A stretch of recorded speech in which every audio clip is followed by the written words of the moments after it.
I think they're just a bunch of individuals thrown together, and their individual talent is not strong whatsoever. Like, I think most of their players are legitimately bottom of their role, probably. Like, 3 of their players, at least, are probably bottom, or I would say the worst in the LCS. So they don't have enough star talent to carry them over. So I think it should just be a pretty easy win. But maybe they'll, I mean, they're at the bottom of the standings, so obviously they're willing to pull out really weird stuff. So we just got to watch out for that. As long as we take away what's easy to play in the game, we should just win. Hello and welcome back for our next game, Golden Guardians versus OpTic Gaming. My name is Sam Kobe Hartman-Kensler, and Freak still has a mouthful of burrito from his time on the lounge with Freaky and Meteos. Glad you enjoyed it. That was a really big opener there from Acadian, though, looking down quite heavily on OpTic, or on the Golden Guardians here, so definitely going to be a spicy one. It's going to be a spicy one. Unlike my burrito, only mild salsa. They screwed up my order. Let's take a look at the starting lineups on stage. Selecting the blue side is Golden Guardians. As we know, blue always wins. Lolo in the top lane, Contracts in the jungle, High in mid, Depthly in bot, alongside Matt at support with Coach Tyler. And I wonder which 3 he thinks are bottom of the roll.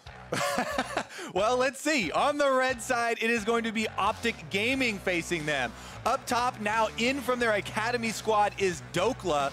In the jungle will be Acadian, mid Power of Evil, bottom Arrow, support Lemon Nation, and Coach Zabutin on stage. Now, Dokla, this guy, as we said, has moved up from the Academy team. He actually had very good stats in Academy, you know, high damage percent, high DPM, but it's going to be very interesting because the transition from Academy to the LCS stage is a very big one. It is, and sometimes it works great, sometimes it works not so well. We'll see which one it is for him, but it's only been a week since these 2 teams faced off. This time around, Golden Guardians get the added confidence boost that comes from beating Team Liquid, though, just last week. Yeah, that was a huge win for the team. And you can see on the faces of the Golden Guardians, after every win, how much it means to these guys and how it has kind of revitalized the team. Lorlo, in particular, looked very good in both the Camille game as well as the Gnar game. Contracts has cleaned up a lot of those mistakes that we saw early on in the season. And High, even on Orianna, there has been one of the main champions that he's performed in. A lot more team play from them, and overall just looking more cohesive. Yeah, the playoff bar is also pretty low right now. There's a lot of teams that can reach into that top 6, so I think both teams still have a shot of making it all the way to that top 6, make it into the postseason, and get your improvement in for there. So as Champ Select comes in, you're seeing the bans that you expect here. There's no Victor for Power of Evil, the Azir off as well. Yeah, Gangplank pretty much across the board been banned out very frequently. Again, we were talking about Lorlo, though, and his performances with the Gnar as well as the Camille.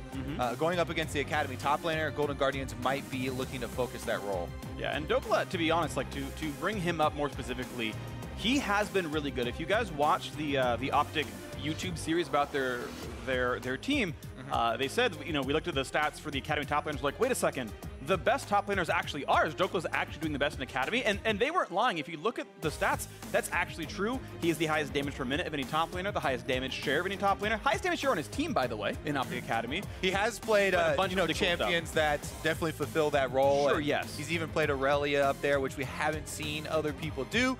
Coming through, though, with catching up on these picks, Skarner, of course, been first pick by Golden Guardians. That is going to provide a lot of power from the jungle. Right now, one of the most sought-after ones, can easily clear camps very quickly, as well as bring that utility to the team fights. Meanwhile, OpTic Gaming, this Camille pick, stealing it away from Lorelei, I think is a really good opener from the green side. And they're even showing off, yes, it's definitely Camille top. I guess there is the chance of Camille support. We've seen it in the past, but normally you can say, okay, we can grab Camille early, flex it, then see the matchup. They're grabbing the Sedge right now, even though Sedge should not be stolen away, saying, yes, give us your best counter pick, Lorlo. Dokla's not afraid to blind Camille against you on his first game on stage.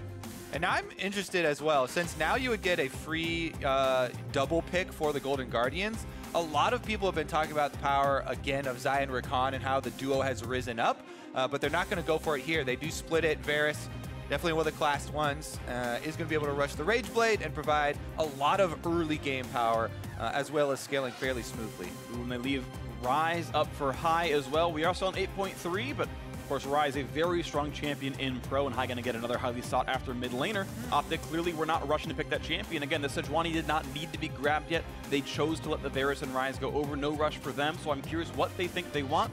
smile on Power of Evil's face. I wonder what his counter pick's going to be. Yeah, I was actually doing a bit of a head scratcher there because Hai really has looked so good to me when, even throughout his career, when he goes back to Orianna, kind of the more standard all-around support, more team focus. And Orianna with the speed ups and the shields could really supplement Skarner, but yeah. They can make plays with Ryze, and that might be one of the things that the Golden Guardians want to focus on. Is try and utilize that ultimate more offensively. Absolutely, and to your point about Orianna, I mean, the only 2 Golden Guardians wins are with that champion. That's the one common factor across those games. And interesting to see that's what to go for here, but of course, back to the second ban phase, OpTic Gaming getting rid of, I guess, a flex top support in Shen. We've seen it both roles. No Callista allowed for Arrow. They might leave the Draven up, they might not care, but he's played that one twice in a row, and, maybe to his own detriment, maybe not so much, but one final ban for both these teams, and then we go to the last phase of picks. Yeah, definitely a lot of bottom lane focus here. Still looking at a possible carry champion in the top side there from Lorlo and taking out the Fiora. As I said in the last game, Fiora being able to riposte a lot of the hook shots from Camille is definitely one of the big things for that matchup, and you don't want to lose control of your split pushing on the side. Definitely not the case here. So one final ban for Golden Guardians. What do they want to remove from Arrow and Elimination? And Xayah going to drop off the table as well. You talked about Xayah Rakan being a very powerful duo. Well, can't pick them both when one of them is gone. They can still pick the other, but maybe less likely here. Lots of tank support still available, though, for both of these teams. OpTic, what will they choose as time wears down slowly but surely? I believe that 0-second countdown is not quite accurate. They've got another 8 seconds as far as my monitor is concerned. 6 seconds to go for what they're going to grab for themselves. I'm looking at Braum, Alistar, and Tahm Kench, kind of the 3 possibilities for the bottom lane. There is a Skarner, as well as Sejuani ultimate. That would be great targets to try and deny that crowd control from. A front person here, though, with the Alistar would definitely go a long ways as far as pushing the tempo a little bit for Golden Guardians. Yeah. Curious to see Elimination waiting for the pick as well. He might want to play Morgana into Braum as a result. Otherwise, I think Braum is the highly prized support in most cases, and you'd often rush for the champion, but not the case here, of course. So Tristana is the response pickup, as we'd seen a second ago. Pretty good late-game power, pretty good all-in potential as well, as Inara's going to be the survival pick for Lord. This should still be Camille favored top lane. Yeah, it's slightly favored, and it does also depend quite a lot on jungle presence. Yeah. If Camille can go for the hook shots and try and all in the Nara in mini form, looking for your kills. Most of it really starts to come around the level 6. So maybe early on, they're going to be looking for more warding here from the junglers, Skarner versus Sejuani, but we'll definitely have to keep our eyes once they hit that level 6 and have the possibility of securing kills. The Hextech Ultimatum is one of the best for those mid-game kills as soon as Dokla does get there. All right, a lot of power here, and they're going to go Tahm Kench, of course, with their final pickups. So OpTic Gaming's lineup on your screen. Dokla, again, making his North American LCS debut, pulled up from the Academy team. They decided it's time for a 6-man roster. Split some scrim time between Dokla and Zig, and looks like the nod right now has gone to the recently pulled up Academy player. Could be the case for tomorrow as well, but that's, of course, their decision. PoE on Orianna, he's been a very big carry for the team. Meanwhile, Golden Guardians have put Hai onto Ryze, and a lot of powerful champions across the board. The first pick on Skarner is certainly a highly prized champion in his own right. Yeah, one of my favorite little combinations here, the duo of the bottom lane, the last 2 lock-ins here from OpTic, Tristana, and Tahm Kench, is very good at moving around to take turrets early on in the game if they get ahead. So we'll have to see if OpTic Gaming can get a lead early on and try and secure some of those structures. We'll see how it goes if the bot lane can do well for themselves. Acadian said that 3 of the Golden Guardians players are worst in the role, and it's hard to think that he's talking about contracts and high if you're just thinking about pedigree and what they've done as players so far in the LCS. So maybe he thinks that the bot lane is going to be easy to push down, and that could be a big strength for OpTic Gaming as a result. I do like Tristana's early and mid game. That turret demolition certainly can be incredibly powerful. OpTic are a bit better in the standings and just outside of a playoff spot. Of course, with still 8 games to go for all these teams, this game included. Playoff spots still available for both these squads. We get ourselves into the game. Golden Guardians versus OpTic Gaming. Hitting the red. Let's see who can do it. Other thing to keep your eye on here, we've got an Ignite in the bottom lane from Lemonation on the Tahm Kench. So the possibilities of Tristana, rocket jump, trying to continue those kills is definitely there. He's also running Glacial Augment Tom Kench, so it is more crowd control in there to be more all-in focused, and we might really see them go aggressive down here. I really do like that. Once you get a taste, then you can stack up your 3 stacks there with Tom Kench and really go for the huge threat on anyone who gets in range.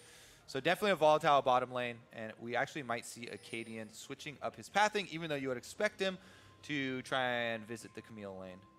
Okay, let's see what comes through with this one as we wait for minions to spawn and the players to jump back and forth for now. Door and shield for both top laners, machete for both the junglers.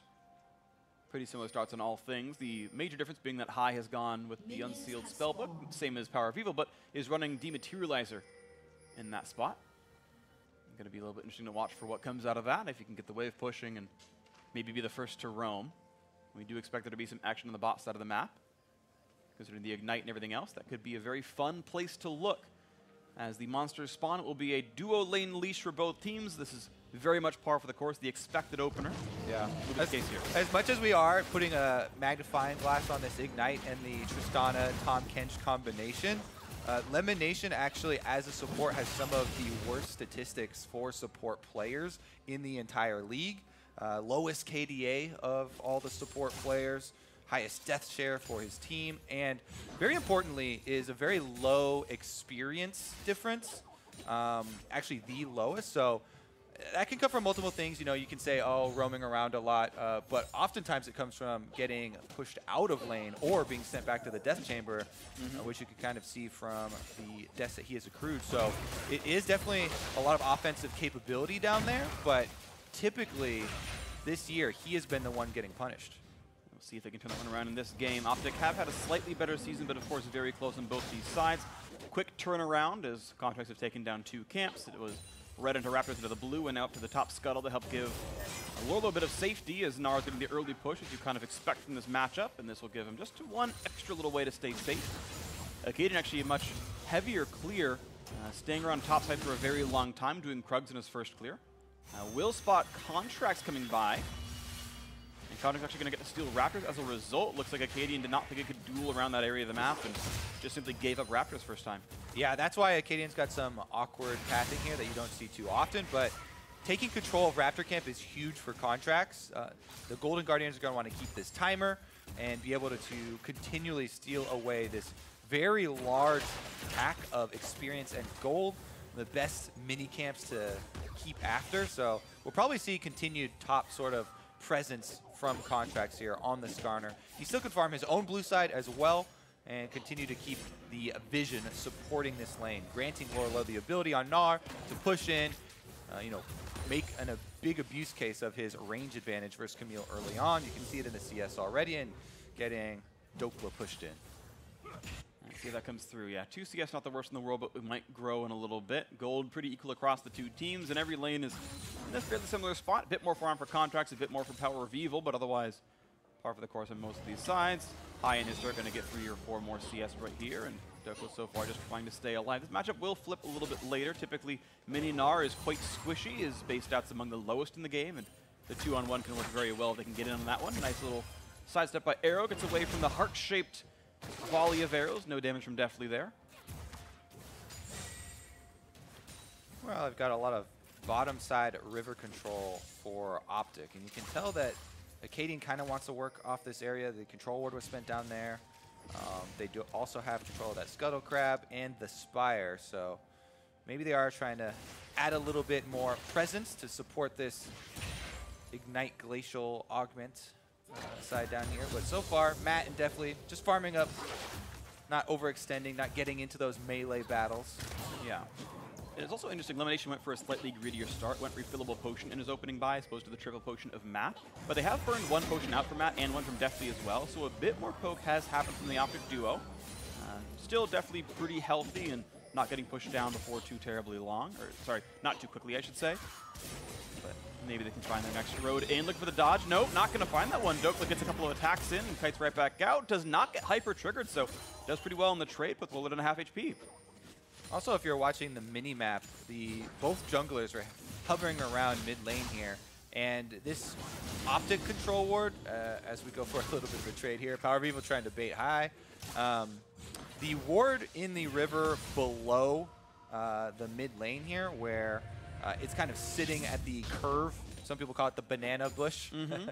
Is one that actually lasts quite a long time, because early in the game, junglers, if their supports are not being tracked especially, are very wary at extending that far into enemy territory. For sure. Quickly, the cannon minion goes away. The dematerializer. Matt wants to step up for some damage on Arrow, but not going to follow through on that one just yet. But it does mean that Golden Guardians get the push first in the bot lane, and it's 1,600 gold on the AD carry, so definitely go back for some pretty decent items here. First TP spent. High comes back to mid. Of course, that was done a few seconds ago by Power of Evil himself, as they both got some pretty good recalls. Last chapter on the one side, Tier plus half a Spectre's Cowl on the other. Yeah, a lot of defenses, everybody getting their mana items in, all going fairly according to plan. Now, this is a big double-stacked wave here, almost triple-stacked, actually, for the Golden Guardians. So Contracts is coming up just to pressure and make it more difficult for Dokla to catch up in CS. KD not seen just yet. Now does find Contracts 1v1, will land the stun, get a bit of damage here on this, and walks right back out. And this is going to get the safety Dokla needs to farm the wave without too much difficulty. High misclicks! And he's going to get Shockwave right in, and right now Elimination coming by as well. So I'm going to guess that he was going for a minion dematerializer there, and he just had it in the wrong spot, or thought he had the item in the other hotkey there. So bit of a blunder, and that is a big cost, especially since the sell value of the item was reduced so heavily. It really is quite a big misclick there that, honestly, we've seen quite a lot of. Yeah. Weirdly enough, those mistakes do happen. And of course, again, this is the patch as well where you cannot ult Zhonya's out on Rise either. So it's a likely sale. And Arun gave him, what, like 50 gold or something. And that was the choice there. Yeah, and caused him to get hit with a shockwave. Yeah, sure. Damage is nothing to shake your stick at. Shake a stick at. There we go. Got there eventually. English was hard sometimes. It could be my stick. All right, we're going to shake your stick at that Zhonya's. Whatever that means. Family-friendly stream. Contract's going to go ahead and look at his blue buff. That's coming up in the next 30 seconds, maybe a bit less. Actually, it's up right now. I didn't want to fight for it. He's actually going for an invade instead. He says, you know what, actually, I've got High with me. We've got pressure on mid. We can go for a red steal instead. And that will be successful as Acadian's on the other side of the map and won't get anything done for it. So nice little call right there by Golden Guardians. Red goes over. Contracts gets himself a nice buff. Yeah, Contract's still, again, working off this top triangle of the map. Just letting Matt and Deathly down in the bottom side stay safe. They're just farming away, not really getting into any of those skirmishes. And now we're seeing Elimination on Tahm Kench get the first move on mid lane. High does have his flash, but again, no stopwatch activation. No, and he's just hugging the top side. Of course, he knows that, yeah, it's the Tristana Tahm Kench who are pushing, so I'll get away from that side of the lane. Smart play by him, and it's easy to walk away from all of this. And gets himself that blue buff, no problem. Here we got the same, but again, it's OpTic down a red buff as a result of some nice invading by Contract and some nice lane pressure by High. 300 gold lead for Golden Guardians, the team. Not the end of the world for either side, but nice to have, of course. A little bit of damage there, and Dokla is minus about 12 in this lane. Maybe more like, ooh, that's a nice one right there out of Lorlo. Meanwhile, Elimination coming to the bottom of the map. There's a fight here, and they look for Matt for plenty of damage. One more hit could mean the W, and they get rooted as a good ult comes out for Deathly. And that means no more fight to be had. A trade of ultimates here, and now some damage to get Elimination. Looks like Dokla stayed alive, and will remain minus about 10-8 or so in this lane. And you have to keep track of the opportunity cost of a play like that. Now High gets to push the mid lane, and the Rise is free to roam. So Golden Guardians can answer on top side, where Lorlo has been beating up on Dokla, pushing him under the turret. Contracts is already there, and they just need High to move up. And they could try and go for a first turret or a big play here. Recall has been canceled, so they're going for it. All right, a little bit of damage here, and now Dokla's going to start walking back. He's trying to bait in the rest of the team, but also keep in mind Rise is showing up for a 3 versus 2. Shockwave comes in, pulls him, and that's the first blood. They got the burst. One comes through, now they're going for the next one. His Contract's going to be locked into the ultimatum, and that is 2 kills in. PoE picking up 1, the other goes to Acadian. Little too telegraphed there from OpTic, and Acadian once again lying in wait. This counter gank on top side sets him up so big for a Power of Evil Shockwave. Acadian, he stays and waits until High fully commits, gets in there, and then the Shockwave, they kill off Lorlo before he transforms Mega, just on the edge of it there, and then it's a very quick secondary kill there. Dokla goes in with the ultimate. That is completely going to change the way this top lane and this entire game is going, because now the Camille, already with the wave push, has evened up the CS, got a bunch of money from the assist, and it's going to be trying to make a big dent in the Trinity Force cost. Totally agree. Dokla, I think, can do very well when ahead. We talked about it in the pregame. A high damage top laner by play style. They gave him the blind Camille. They've given him quite a bit of help as well. That Trinity Force only about 1,000 gold away from completion. Quite a good player himself, so good for him. Yeah, I'm just impressed with Power of Evil's full reset after the bottom play. Now they're going bottom again. He's roaming again, and they're going all in. Quite a bit of damage towards Destiny. Nice little knockback as well. Half HP. He's going to flash in for a bit more. They're going to pull in Matt. There comes some more damage. And that is a stopwatch that won't mean a whole lot, but the shield comes up, and he's actually able to walk away. Buys the cooldowns he needed. Now Power of Evil taking some damage. Summoner heal for him to keep him out of the turret range, I suppose. And yeah, that roam did not mean a whole lot. Very active roams, though, from the jungle and mid lane duo of OpTic Gaming, and they're still bottom side. So while they didn't get anything there, High is going top. And now he's got some people near him. 1 versus 2. Rooted shield is on. No way out of the targeted crowd control. Finally, a kill on the board for Golden Guardians. That high roam went nicely. It's the race for the first turret bonus gold as well. Bottom side has 4 people there, though, so they should be able to win. They will by a few seconds. So we're going to get the extra gold going the side of OpTic. Top will eventually trade down as Lola gets away. Got burrito still in your mouth there. Yeah, huh? sorry about that. Just my brain is slow. I spent so much time with Sneaky Meteos that just it rubbed off on me. No need to insult them. They're great people. No need to, but you did. Classic free. That's exactly me. I'm just toxic. I have yet to report you, though. Honor 5, by the way. You're my team. There might be a flaw in the system. Yeah. Meanwhile, Contracts starts up this giant scuttle crab, Shelly, transformed by the evil powers of Baron, I guess, from hanging around that thing for too long. Should be able to finish it off, though. It's getting very low, even though Power of Evil wants to say something. And here comes the squad. Now 2 vs 1 against Contracts. A flashless Skarner had literally no way out, and the Shockwave secures the kill. PoE 2-0-1. 100% KP. All right, well, they did get the Rift Herald Eye before Contracts went down, but an extra kill and more money going over to PoE on basically his signature champion here on the Orianna is going to go a long way. He's going the stacking build this time around with the Rod of Ages, so he's just going to get more powerful as we progress and it stacks up. That is very interesting to look at, of course. Yes, he went Lost Scepter first item, but right into the Roa, so he's going to be much tankier. It's a solid 100 AP item as well. It does mean more damage by the end game as well, so interesting to see how that's going to play out this game. Top lane turret's going to fall as they've now moved Arrow around the map. Bottom lane is already dead. Pull him to the top side. Bring the jungler as well. Keep the support with them. And now that's 2 turrets down. OpTic have managed to do a lot with Tristana in the early to mid game. Yeah, definitely good on OpTic, sticking to the game plan there. They're utilizing the Tahm Kench ultimate for multiple plays, trying to keep the tempo up. Now they get the Tristana turret demolition in good use as well. High keeps trying to answer these plays for Golden Guardians, but they're getting a lot less than OpTic are able to pull off cross map here. And Dokla now, defensively warding, backing off during the Rise roaming timer, moving back in for some experience. Even with very limited vision, the communication seems to be on point for these guys, and he is kind of skirting that edge between the danger, yet still not falling too far behind. Absolutely. So good things and promising things out of OpTic as the squad 2,000 gold up and 2-1 on turrets. No Drake to be killed just yet. It is Cloud. Teams don't typically like to kill that one if they can, spend the time. So far a neutral light game. Aside from the fact that Shelly got killed a little bit ago, and we'll see when that one gets summoned. That one went towards Contracts, and we'll see what he finds the turret to go for. Blue buff going to be handed off once again towards High here on this Rise. 1-0-0 on him. Oh, red buff, I believe, stole it. Yeah, he was wearing red, so... And that's not really Contracts' fault. High just burst down to 7 HP, so... Rough stuff there, but a blueless Rise. Yeah, and Skarner actually doesn't need much mana at all, since the Spires basically fill you back up all the way. Yeah. But a little bit of cooldown reduction. Decent, I guess. Solid on the champion. They'd much rather, of course, have it on High, but OpTic are the ones in control of this game. And this is where the story is. Now they can move the rest of their power, set up some vision around this dragon. They've had the full reset. They got their purchases in. You can see the Trinity Force completed here from Dokla before even going for the boots, because you just want that power of the extra strong Sheen activation to be able to convert to your true damage. Now he's feeling pretty good, even though Gnar is 40-something CS ahead. 1,000 gold, too. Because he's on his Trinity Force, he's at least comparable right now.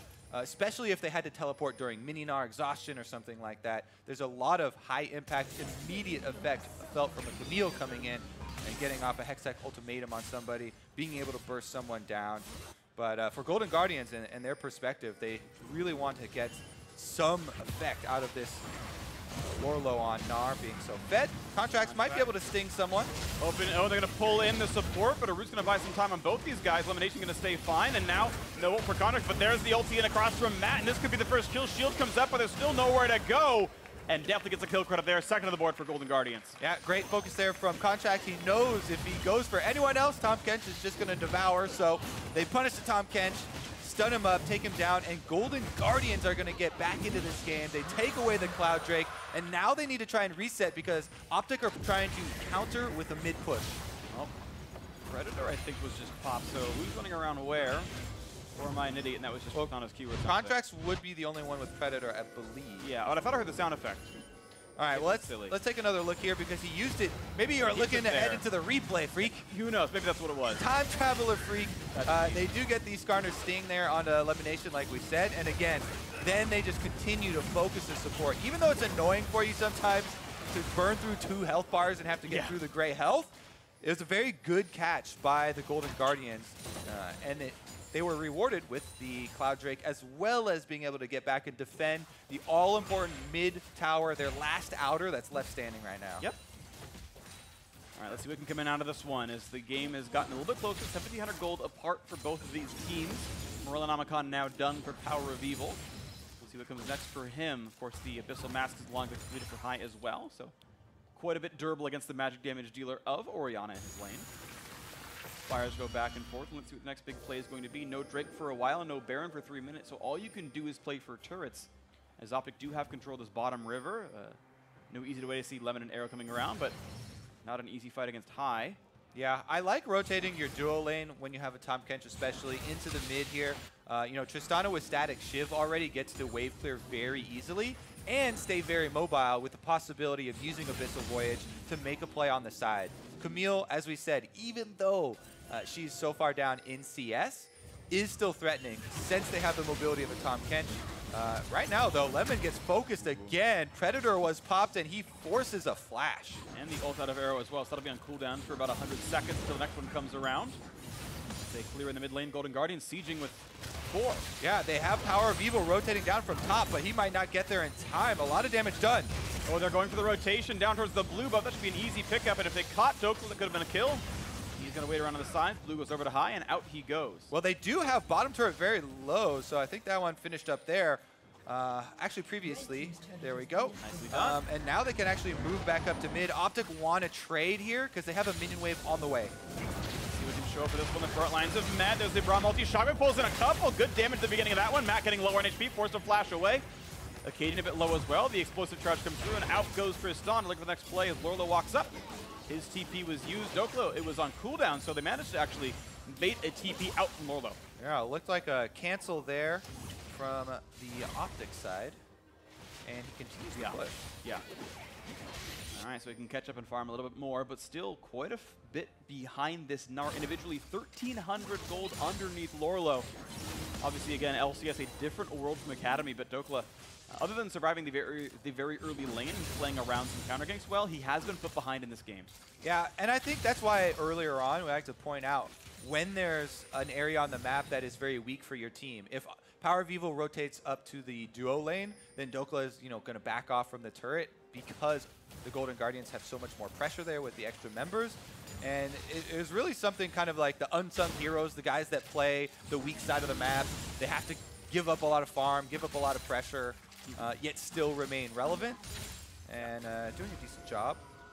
And we'll see what the mid to late game looks like for him. Ninja Tabby just completed recently to survive the Gnar match, but was still building attack damage himself. Lorlo, of course, has been one of the incredibly bright spots for Golden Guardians. 100% KP for him, only a single death, and he has been instrumental in a couple of these Golden Guardians wins. We'll see how this continues to go as his CS lead has jumped to almost 60 now. And he might continue to be a very large force in these games. There will be a TP disadvantage shortly as Dokla will come up first. First heroic elimination, a lot of damage to the front line. He's going to run away and actually burns his own QSS to walk away from this one. And that's a pretty big cost, honestly. Even though the OpTic Gaming had early control of this game, Golden Guardians, they evened up the gold as well as having the extra Cloud Drake here. You have to be very, very wary if you're OpTic. They're forcing around mid lane here and could go for the dive. Lorlo, Meganar is just about to expire though, so the timer's very small. Not great dive tools, but red buff still affects turrets. The damage comes in and it's down to only about 250 health. This turret getting dangerously low. As you mentioned though, the threat of no Meganar means the dive is just not going to be there. Matt's ulti's back up, but they got to respect that pretty soon. Contrast also has last. They've actually found high for some damage out for the shotgun bit as well. A lot of damage on this. Do they have the kill? Exhaust comes on an arrow, but do they have the damage to kill off Matt? Yes, they get that kill. The jump forward, he's going to find high, turns right back around. Did not want to get shot by that. The one kill comes through to OpTic Gaming 4-2 and kills the lead 1,000. A bit of a lone time on this mid lane outer turret, getting more and more injured. Now across the wall, it's going to be a pull into the front line, but they can't kill elimination. The dive comes through for Douglas, and then that second kill, the fight looking for a bit more. They find the stun, and definitely going to fall as well. A double kill for their new top laner. That goes so bad for the Golden Guardians there. First high is off in the side brush. This actually kill is turning into a Baron rush from OpTic Gaming. Now it's only Lorlo that could say something about it. Right now, Contracts is going bottom, so this is basically given up. That's a nice Baron picked up right here for OpTic Gaming, and only 21:40 into the game. An early one, but such a great fight that they were able to find. The shockwave was huge, and managed to pick up a couple more on the tower dive, so nicely done. OpTic now surging ahead 4,000 gold. Yeah, if we get the replay for the setup there, Matt is the one who died, but he died trying to jump in for High, who was hovering down around here in the river, going for the, what? Acadian sets it up, sorry, just calling up. Oh yeah. He's doing well. High was going for that control ward, gets just immediately nailed, and that is kind of a snowball here, because Lorlo, we keep talking about this is the guy that's fed on the team. He's not there, and they already killed one person, so OpTic go for the easy dive, clean up a bunch of kills. Really nicely done. The chain CT's coming through. Sorry for interrupting you, Kobe, but I do respect what Acadian did. They're seeing, yep, he's going for that control ward. You're not allowed to get rid of my vision. Jumps in for the R, and the rest of that combo was there. Pulled in the shockwave himself. Nicely done. So now off the reset as Baron's been grabbed, and the teammates go around to the various sides of the map. It's already a 1-3-1. Dokla top lane, Power people in the bot lane, running Cleanse right now, by the way, using that in case he gets rooted or Verasalted. Has the QSS as well for Skarner. He's got all his bases covered here. Yeah, and Power of Evil, I mean, you got to keep counting the QSSs because Arrow does have a lot of, answers for it just in the kit of Tristana, right? Being able to jump away and keep her distance. But, the options are definitely running out quickly. If I was Contracts, I would definitely go for the Camille if they get a, regular setup 5v5. But with this Baron buff, that's not going to happen. OpTic are splitting up. They're trying to use that Baron buff on 3 lanes at once, pushing all 3 very effectively thus far, and really increasing the gold lead very quickly. Absolutely well played by OpTic. You're looking to improve to 4-7, a pretty respectable record for how bad the start was. We've gone 1-1 for several weeks in a row now, and this will be their 3rd straight week with a game win. See if they can knock this one down. The rotation comes in, and this could be another turn falling. Yeah, OpTic could very well get into playoffs easily. As everyone keeps saying, the playoff cutoff is so close right now. So every win going a very long way, especially since they're right next to each other in the bottom of the standings currently. And this one looks very, very convincing thus far from OpTic. So they should just continue to keep up this pressure. They've gotten all the secondary turrets, so they have a ton of map to work with right now. Currently, there's a Mountain Drake on the field, so they're going to want to push out and secure the vision for that first. But then they can, again, just kind of corral the Golden Guardians into their own side of the map and starve them of vision. Let's see what comes in for them as they've now grabbed that 3rd Quicksilver sack. They've got it now on their entire bottom half. It's only the fairly tanky top laners, and of course, they can be saved by Tom Kench. So a lot of these bases just saying are covered. They've got a lot going on here. Mountain Drake not even a problem to pick up, and now it's just, okay, no Baron for 3 minutes, no Drake for 6. Okay, Baron's timing out, but it won't respawn for 3 minutes and change. And let's see where their next play is going to be, if they go back to the 1-3-1, or if they try to find a more consolidated team fight. 6,000 gold, they should be the one keeping the pressure up. Yeah, already the pressure taking effect. As you can see, any wards Golden Guardians had out past the river have already expired, and now they're just trying to play defense and keep track of their own jungle, while as OpTic are moving in. They're taking away basically any extra gold sources on the map in those extra camps. and securing a lot of plays that they could possibly set up here. Infernal Drake, as you mentioned, is going to be big, but it's going to be later, so just going to keep them pinned up in their own territory right now. Let's see what they find with it then. Right now, taking away jungle camps. I like that, actually. You get a couple hundred gold taking away the Krugs. Very easy for Orianna to kill. Magic damage great against Krugs, as they can wrest control of this. And I don't even think it's wrong to wait until Baron comes back up. It can be hard to siege inhibitor turrets, and looks like they just keep the wards up. And yeah, they're just going to cycle the jungle over and over. And honestly, they will grow a gold lead just doing this for the next few minutes. That's how you get a lot of those bigger Baron power plays. I mean, this one they were able to push down a lot of secondary turrets, so that's where most of that 4,000 gold comes from. But then you still get more gold income afterwards from taking down all those defenses and farming out all those jungle camps. We saw Power of Evil taking the Krugs up there. Arrow was also counter jungling. And it just, not only does it take away gold from the enemy, but any sort of catch-up experience if the enemy jungler is under-leveled, that's a very valuable resource that you want to take off of the map. And OpTic are playing this one very calmly.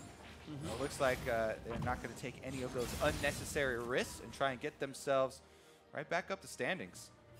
Let's see what comes in for them. Of course, we still must wait till the neutral objectives come up, and they are really not going to play for the major. Got 4 QSS's free. Right. 1 more left to go. Number 4 in for Sejuani. That's the luxury you get by being ahead so much in gold. You pay about 750 gold for the active itself. The actual MR stats you're paying for half. This is on a team that has Tom Kench. That's true. Contracts ultimate may as well just be used for the sting damage, which is pitiful. Yeah. And since he has built full tank, it's a very, very useless feeling when you're in a game like this. You're behind, all your camps are getting taken, so you can't even get a catch-up experience. You're full tank, so you don't do any damage. Yeah. This is why Captain Flowers just hates the full tank builds. Hey, because later in the game, you don't get to do much. At least he's maxing E first. Flowers happy about that one. Tank Skarner should be maxing the E for the damage. Q is an AD ratio ability. Also to point out about Context a bit more, he's also building for the steals, right? He went for Righteous Glory as his first major item. He went for Predator. Like, he's trying to get in there for the R, and it's a lowercase R. It's not one of those gangplank R's where you get a lot out of it. So that was a funny joke. I appreciate the one guy who groaned, so thanks. At least I knew you heard the joke. It didn't go over anyone's heads. Yeah, he's new here. Yeah. You're not supposed to give me any recognition for anything. It's not funny. Well, don't worry. We got 53 seconds left before Action will happen the soon. Baron is about to get set up. And honestly, Golden Guardians, they might want to even just give that one up, because we talked about how risky it's going to be for them to go through these jungle corridors. It's fully lit up with OpTic vision currently. And they are going to have Camille splitting on bottom side, who has gotten to the point that Trinity Force and Ravenous Hydra, basically, you can trade and bounce right back, heal up off the minion wave. So Dokla here with teleport ready is feeling very confident. There are multiple options for him to teleport in if they actually wanted to go for that fight and get a flank, but they really get wins by either playing it slow or finding a good engage if the Golden Guardians have to rush over into this Baron pit. Pretty much all the options are in OpTic's favor. I'm curious how Guardians think about this, though, because they have to know they're behind. They know that for sure. But the question is, do you try to fight for this Baron and this is your comeback, or is your comeback defending an inhibitor turret? They've got to choose one of those two as their way back into the game. They are playing for mid control right now, but still so much darkness around the Baron area. Look at the kidnap on the top side. The flash almost caught him! He was the one guy without QSS that could have been a kill, and he just barely wasn't in range. Yeah, Dokla with a good escape there. Camille doesn't even have to use her own flash. Gets right out over the wall, so that is Predator activation. No, that was Righteous Glory activation and the flash. Now they're on to the Baron. Guardians might be coming forward. Acadian kind of on the bottom side. They're going for the pull back as Matt's in the front line. Contract's kind of nearby. Acadian's got the flank, though. And he's going to find the Sun on the front line. Or can they kill off Matt in time? He flashes back, puts up the shield, look for the ultimate. Only tags one, though. It's PUE that gets hit into the air. Disengage comes through. Not a lot of ultis burned by OpTic. Sejuani really for this one. And Midland actually gets taken down by Deftly as a result. Golden Guardians actually play the situation better. Yeah, Golden Guardians are able to get the outer turret and a little bit of gold, but they won't be able to spend it before OpTic make them fight for it. Baron still has a pink ward on it, and they're just trying to bait here. Dokla on the outside is looking for a flank onto high.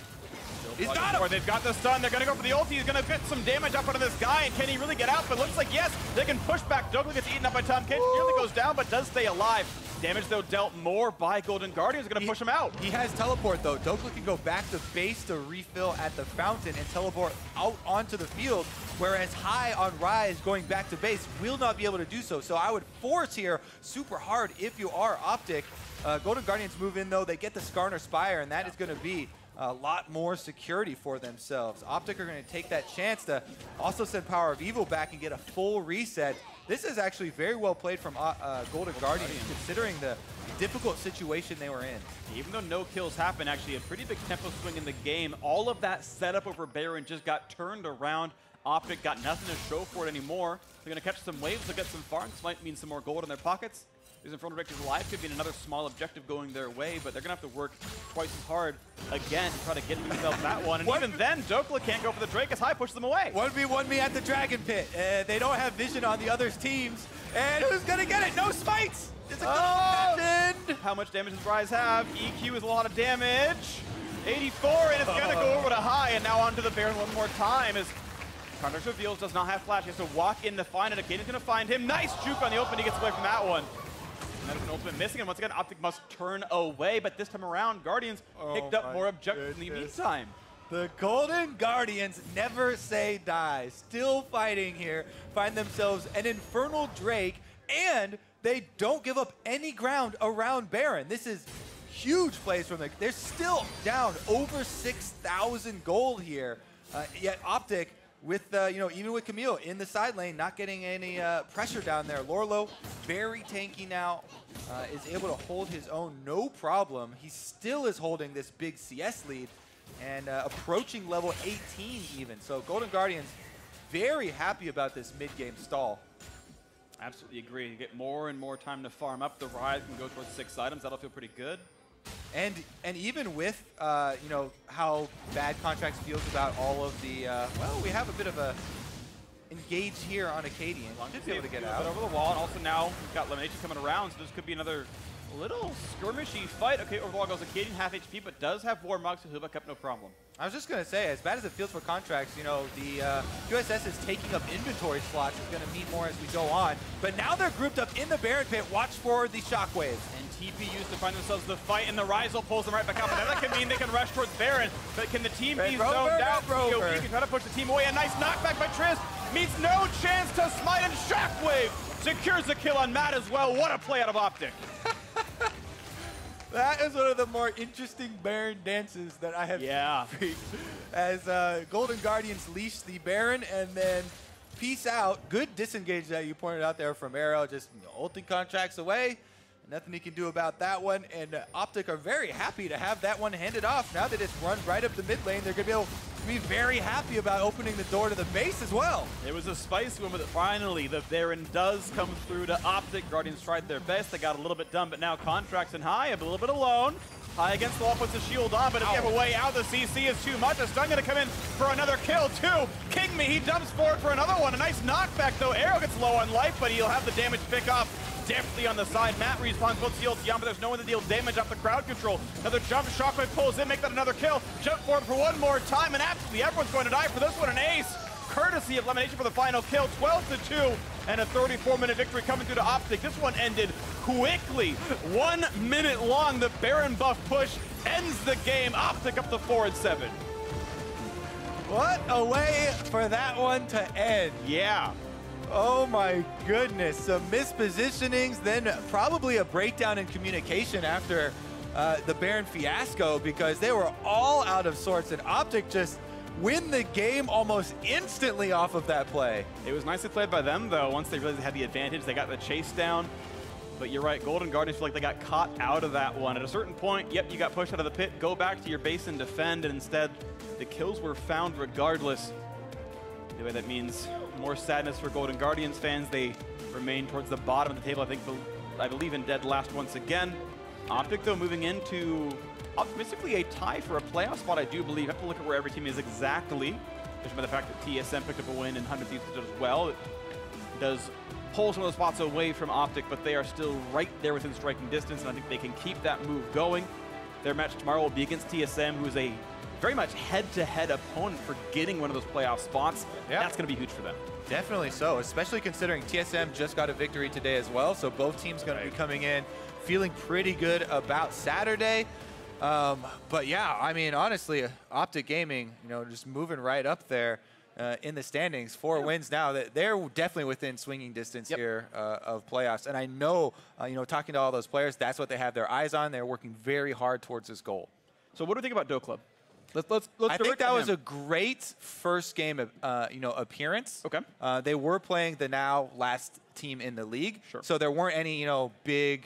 There's no big fiasco that you can point to and be like, oh no, you know, bring back Zig immediately. Right. So you know, I think as far as a first showing there, good for Dokla. Respectable first showing for Dokla. We'll see what comes out of him later on. They blind picked him the champion. The matchup was maybe a bit difficult in lane, but certainly serviceable. Got some good ults off in the team fights and whatnot. Fun one to watch for. We'll see if they continue with him. Again, to talk about what I did in Champ Select earlier, the team was open and saying they were going to split scrim time. They knew coming into the week, all right, Zig plays day 1, Dokla plays day 2. We'll play the other 2 scrim days by ear, and they chose that today it was going to be Dokla playing. We'll see what it looks like, but now we're going to send it down to Avli to hear from OpTic Gaming's rookie top laner. Thanks, guys. I'm here with Dokla. Congratulations on that win and your NALCS debut. How excited were you coming into this game? Yeah, I was pretty excited to get a chance to play in LCS. You know, this is something like every league player, you know, aspires to be. And then, you know, the dream came true for me. So really happy to be here. Tell me a little bit about your journey this week, coming in and preparing for this weekend. Yeah, so it was a lot of flights from Dallas. So, yeah, so just fly in Monday, you know, week's worth of practice. You know, it's really good to have scrims against LCS teams instead of academy teams. You know, I feel like I'm improving, and yeah, it's really good.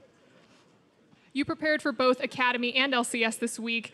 Is there a bit of stress that's added on for both of those, or was it just step 1, 2? It was just step 1, 2. I feel like, yeah, Academy games were pretty easy relative to the LCS ones. I mean, Golden Guardians played pretty well. I mean, I didn't play as well as I would be playing, but maybe that's just stage nerves, but yeah. And you still had a really nice performance in this game, but what were you looking to prove by playing? So with this game, I was just looking like I can compete with LCS players. So it's my first time doing it. I feel like I did an okay job. Could definitely do better, but it's first game. Well, Dokla, congratulations again on your win. And for more on this game, let's hear from the analyst desk. Thank you very much, Avli. Great first outing on the LCS stage there, pulling in the victory for OpTic Gaming. We'll get to a more specific report card there for Dokla in just a moment. Before we do, we have to take another look at the game-ending Baron dance, not a fight. Oh, so this is the point after it happened. Never mind. Yeah, so what we wanted to talk about was the fact that High's Rise had essentially Rise ulted his team out of the Baron pit to eventually set up this push. But yes, OpTic does hammer it home after a big mistake by the Golden Guardians. And it kind of feels like they go mental boom at that point, like they lose their mid inhib, they're out clearing a minion wave too far on the top side, and then everyone just dies in the base. Clearly one of those situations where you misplayed the Baron so bad that it was hard for them to kind of get their feet back underneath them. And very easy for OpTic to win after that, and it looked like a very fast game, you know, a 34-minute victory, but they did stall out a fair amount around that second Baron. 34-minute game ending in an instant, right? Like, that's kind of why it was as quick as it was. But to Kobe's point, right, kind of a baffling and Baron dance, if anything. And hey, look, that happens in the moment. In the immediacy of the moment, you make a call, it's the wrong call, and you can get punished to that degree. And OpTic will be glad to have been afforded that opportunity to pick it up. But now I want to figure out how they even got there through the lens of looking at Dokla, the first timer in the top lane here on the NALCS stage. He's been doing great work in Academy. I know that you've had a keen eye on him and what he's done in the top lane. How did you feel he began to transition to the LCS stage? It was a good start that kind of fell off into the mid and late game. He was playing Camille Nar, which, you know, is a pretty well understood matchup. You don't smash that lane, but you should go close to even. It's roughly about a -8 CSD for Camille in that matchup. So you lose it a little bit, but then you become a really big threat once you start getting your items in the 1v1 in the side lanes. And this game, there was a lot of focus around the top side, which is really why it was kind of impressive at the beginning to see him surviving with all that pressure that was going on up there. Right, that's a CS differential, you know, in an ideal situation where maybe you're both getting the same amount of pressure. Not the case this time around. Golden Guardians choosing to look at that top lane as a place they could gain advantages. Yeah, and especially having Gnar and Skarner, who, as Skarner, you're the fastest farming jungler in the game. You're going to be able to make it up top lane, and they were trying to prep turret dives with that. So you saw Katie, and I think very smartly counter and ganking that lane and not falling too far behind pressure. You can see the jungle proximity stats on the screen right there. Zig, almost never about him when he's up there. Yep. They're not ganking for him, he's not getting ganked. This game very different because they picked the aggressive Camille blind and almost kind of dared Golden Guardians to stop it, and Golden Guardians camped him really hard, as you can see, 14%. Is this, I mean, again, one game, so it's probably an outlandish statement. Is this essentially a LCS approach? No, not quite. I don't. Not quite. I don't think it didn't feel like, you know, where C9 picks matchups and then goes and camps for him. This felt very much counter-ganking by Katie, and you see it was always behind their own turret, always reactive in that sense, and they played well around it. The problems came after that point because at 10 minutes he was roughly even in farm, but by 15 minutes he was down 40 CS in the matchup, which is pretty crazy to see. That it felt like once the map started opening up, he wasn't sure what to do. Yeah, and I also want to say, like, this win was mostly credited to the 4 other players of OpTic. Right. Yes. In their ability to hold 4v5 in situations where he was split pushing, and then in their ability to make plays either 4v4 or 5v4 when Lorla was split pushing. We have a perfect example of it right here, where Dokla doesn't even have his Tiamat yet, so it's a slow push in that lane. And this is a very low health turret that Golden Guardians fails to do anything with.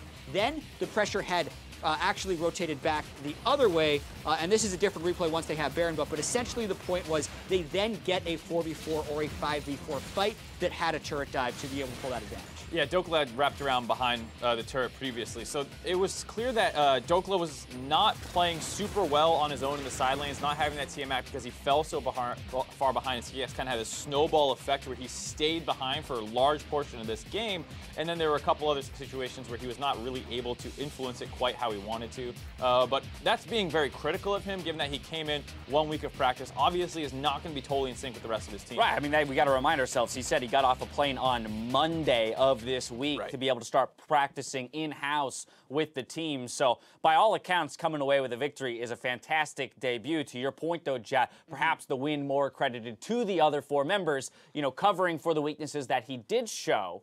And those were primarily exposed in that kind of mid-game. One other prime example, the moment where he's up against High at the Drake, seemed to be some confusion there with exactly how to act. And this is a tough LCS moment right here because you need to be able to make a risky play. He doesn't want to fight High here because he's worried about dying. But the situation is the rest of his team is prepping Baron, and if Golden Guardians send 2 or 3 people towards Infernal Drake, then they actually get the Baron. And High is using spells on Baron with Mercury Treads and an Abyssal Mask and not a single armor item. He hadn't even completed his Zonias yet. Right. Fight him. All in the Rise. Just go for it, because either you kill him and take the Infernal Drake, which is very powerful, or you draw enough pressure that your team ends up getting the Baron Pit. That was definitely a moment where he needed to try and make a big play. All right, and that's that veteran status that he'll grow into at some point, be able to make those decisions for himself instead of having to lean on his team. We've got one more game before we wrap up this day. It's Team Liquid versus FlyQuest, so don't go anywhere.